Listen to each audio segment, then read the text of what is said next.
مولانا محمد صاحب التاج والمعراج والبراق والعلم دافع البلاء والوباء والقحط والمرض والعلم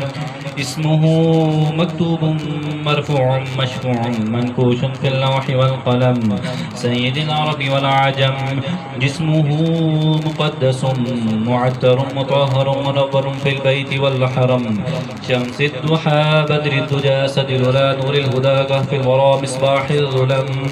جميل الشيم شفيع الأمم صاحب الجود والكرم والله عاصمه وجبريل خادمه والبراق مركبه والمعراج سفره وسدرة المنتهى مقامه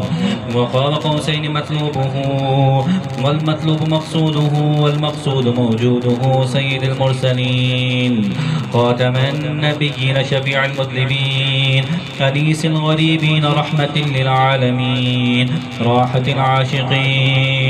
مراد المشتاقين شمس العارفين سراج السالكين مصباح المقربين محب الفقراء والغرباء والمساكين سيد الثقلين نبي الحرمين إمام القبلتين وسيلتنا في الدارين صاحب قاب قوسين محبوب رب المشرقين ورب المغربين جد الحسن والحسين جد الحسن والحسين جد الحسن والحسين مولانا مولى الثقلين أبي القاسم محمد بن عبد الله نور من نور الله يا أيها المشتاقون بنور جماله بلغ العلا بكماله كشف الدجى بجماله حسنت جميع خصاله صلوا عليه وآله وأصحابه وسلموا تسليما